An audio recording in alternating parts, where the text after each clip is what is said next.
Hello everyone, welcome to another video of Biocram. In this video, I'm going to talk about plant life cycle and alteration of generation. In the last video, I was discussing about pest resistance in transgenic plant. So you must be wondering why I have switched over to this topic, because one of my students asked me to make a video on plant life cycle. In the next video, definitely I will back to my previous topic, that was biotechnology and its application. So without wasting our time, let's start with the topic, that is plant life cycle and the alteration of the generation. In plant, two types of cells are present, that is haploid and diploid. And these two cells, they divide mitotically and form different types of plant bodies. And these bodies are haploid and the diploid. Haploid cell, they divide mitotically and form plant body, and that plant body is called gametophyte. So gametophyte is formed by the haploid cells and later which produces gametes. So gametophyte produces gametes. So gametes are produced on the gametophyte and by mitosis. So it is important point. So by mitosis, gametes are formed on the gametophyte. These gametes, they fuse to form diploid zygote. Zygote is the first diploid structure. It undergoes mitosis. So here that is diploid structure. This is the ploidy of the zygote. It undergoes mitosis and form diploid cells. And these diploid cells, they form a plant body, and that plant body is called sporophyte. Sporophyte, where spores are formed, and these spores are formed by meiosis. These spores, they undergo mitosis and again they form haploid body, and that haploid body is called gametophyte. So here again I repeat that the spores, they divide mitotically and form haploid plant body, which is called gametophyte. And these phases, two phases, that is gametophytic phases and sporophytic phases, that these phases alternate in the plant life cycle. And in some plants, the gametophytic phase is dominant, and in some plants, the sporophytic phase is dominant. So based on the dominance of these phases, the plant life cycle is of three types. So now we will see what are the types of the plant life cycle. So these are the three different types of life cycle of plants. The first one is haplontic life cycle, second is diplontic life cycle, and the third is haplodiplontic life cycle. Now we will study in detail about each of life cycle. First one is haplontic life cycle. In the plants having such type of life cycle, the main plant body is photosynthetic gametophyte. So here the main plant body is photosynthetic gametophyte. And what will be the ploidy of the gametophyte? It will be haploid.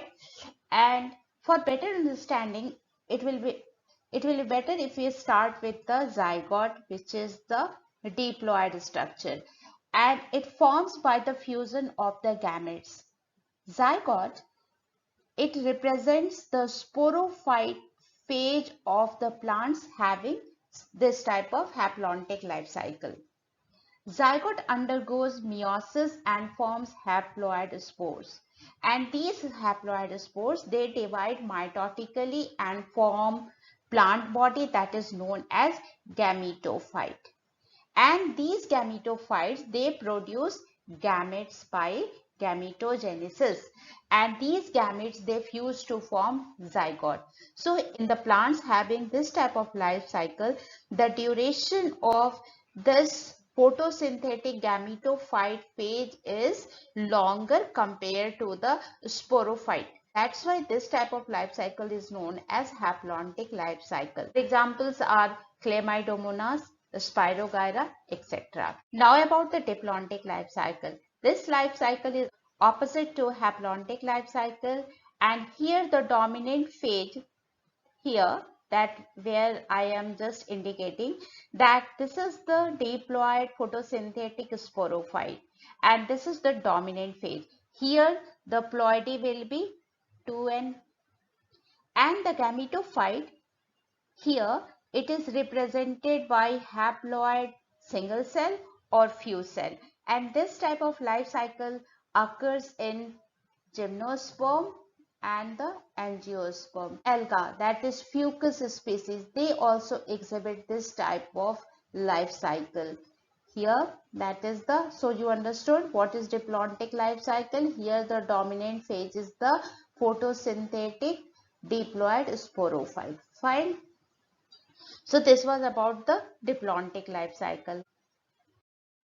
The third type of life cycle is haplodiplontic, and usually it occurs in Bryophyta and Pteridophyta. Both the phase, that is sporophyte and the gametophyte, both are multicellular. However, they differ in their dominant phase. In case of Bryophyta, in case of Bryophyta, that is here, that is the dominant phase is the gametophyte. So gametophyte, this phase is the dominant. It is haploid, free living and photosynthetic, and it alternates with the diploid sporophyte, which is dependent partially or totally on the gametophyte for the nutrition and the anchorage. So better to highlight this. This is the, it's a gametophyte is the dominant phase, and the sporophyte is partially or totally dependent on the gametophyte. Fine. Now about the pteridophyte. In the pteridophyte, here, that is the dominant phase is the sporophyte. The dominant phase is the sporophyte. This is diploid, free living, photosynthetic, and it alternates with the short-lived gametophyte. But here it is independent. It is independent, short-lived and photosynthetic. So this type of life cycle is known as haplodiplontic life cycle, and the examples that you know already, that is Bryophyta and the Pteridophyta. Some algae like Ectocarpus and the Polysiphonia, they also exhibit haplodiplontic life cycle. Before wrapping up this video, I would like to draw your attention towards the few points. Whenever you hear about that is the haplontic life cycle, then you have to remember that the haplontic is somehow similar to word haploid. So in haplontic life cycle, the dominant phase will be the haploid gametophyte. Diplontic life cycle. Here also diplontic is similar to diploid. Then the diploid, here in this case, the dominant phase will be diploid sporophyte, and haplodiplontic so will be intermediate between the haplontic and the diplontic. So this was all about the life cycle of the plant and alteration of generation. If you have any doubt related to the topic, please write down in the comment, and even you can mail me or you can call me at the given number.